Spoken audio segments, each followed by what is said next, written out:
Additional reaction to Donald Trump's ideas for combating radical Islam inside the U.S. Mohammed Chaudhry, he's communications director for Ahmadiyya Muslim Community USA, and Brigitte Gabriel, she's the founder and CEO of Act for America and author of Because They Hate Us, or Because They Hate. Brigitte, I'm going to start with you. I mean, a provocative book title, certainly. What was your assessment of this speech today and his plan to vet people, even like yourself, because you're a Christian, but you're from Lebanon. You would be someone who would be highly scrutinized under Donald Trump's plan. You okay with it? Actually, I loved his speech today. It's about time we have a leader in this country who basically calls a spade and does everything he can to defend the country. As an immigrant from Lebanon, and remember, my country right now is run by Hezbollah, a terrorist organization. I escaped persecution to come to America because I wanted to live in freedom as a legal immigrant. I came here because I wanted to be a part of the American fabric and contribute to this society. Those are the type of immigrants we want. We do not want immigrants coming here who hate our way of life, who do not want to live under our Constitution, who do not value equality between men and women, who bring a different set of values into this country. Those are not the immigrants we want, and I thought his speech today was fabulous.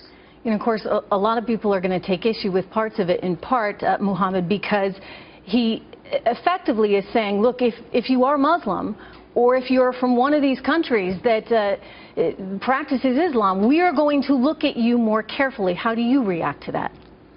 You know, he continues to demonstrate fear-mongering, and fear-mongering is not a solution. Ignorance and bigotry is not a solution. But let me jump in, because I don't know if it's necessarily fear-mongering. I mean, the reality is we're facing a threat, and at the very beginning of that speech, he did something that many might say was quite effective, in that he just listed the terror attacks that we have experienced recently in this nation, one after another, and then went through what Europe is facing.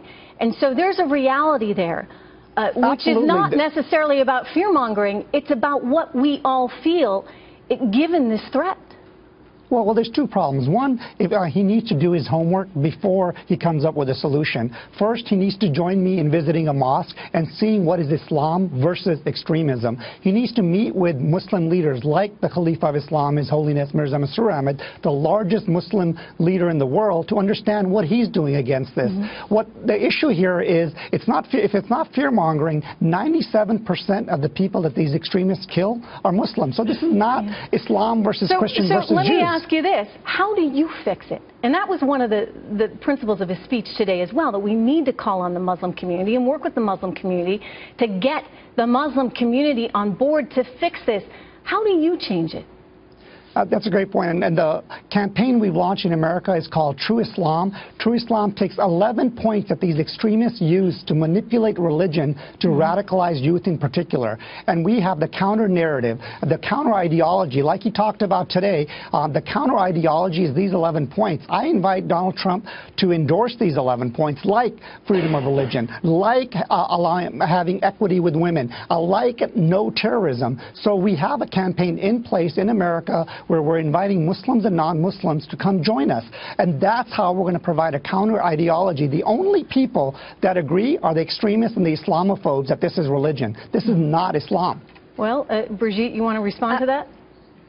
Absolutely. We need to keep in mind that what Mahmoud represents here is he represents the Ahmadiyya movement, who only accounts for 20 million Muslims worldwide. It's a fraction. Their movement started only in the 19th century, last century. He believes in angels, so is his followers. These are not the Muslims we are worried about. This is the peaceful movement that reformed Islam. So we want more people like Mahmoud, but he does not represent the radical Islam we are dealing with today and that Trump is talking about. Brigitte, Mohammed, thank you so much.